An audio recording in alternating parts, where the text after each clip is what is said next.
here are some things that can help you with pacing. First, again, I'm going to revisit what I talked about at the beginning, is you want to have an idea of what your story is about, what the story is. And that's going to help you know when the beginning is and when the end is, and it's going to take you along that journey.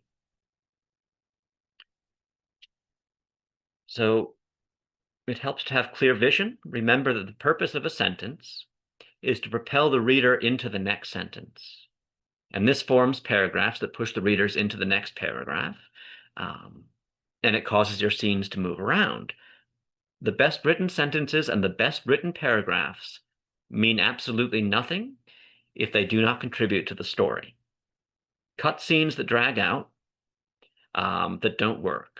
And a perfect sentence and an imperfect moment will only hurt the pacing of your story.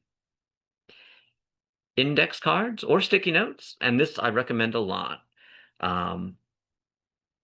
What I suggest doing is when you have a story idea, take a bunch of index cards or sticky notes, whatever you want, write down the most essential scenes in the story, and it can be for a story, it can be just for a chapter, but write down the most essential moments that you want to have happen there.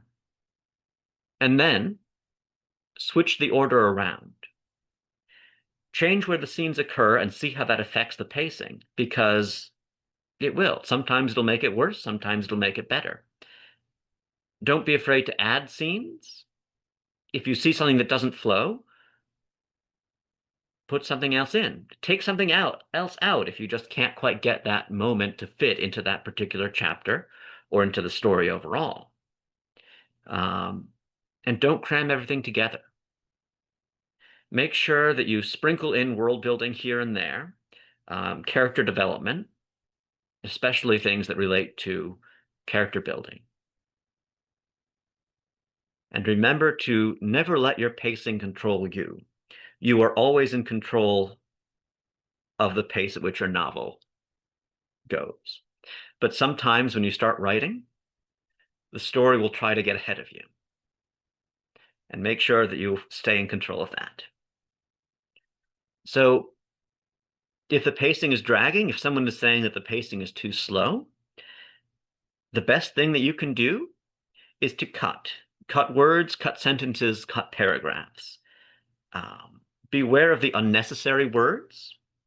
So there are words like just, only, that will sneak into writing, and very, very seldomly will the words just, only, or that ever actually improve a sentence.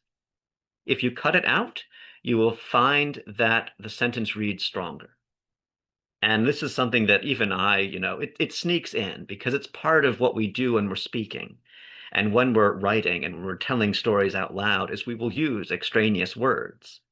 But when you're writing, if you can cut all of those out, it does make things flow a lot better. Don't be afraid to compress.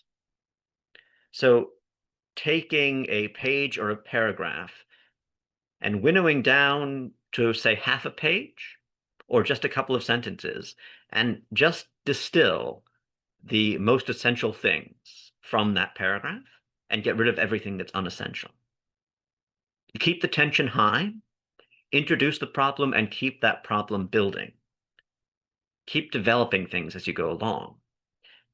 And beware of the movement traps, and this is something that I think happens quite a lot in writing. We're told that a character walks down a hallway and puts their hand on the door and turns the doorknob, pushes the door open, removes their hand, puts their hand in the pocket, walks down the door, walks through the door, sees a chair, and adding these kinds of details will slow down your pacing and it will not add to the story. A little detail is good, but you want to make sure that you don't overdo it.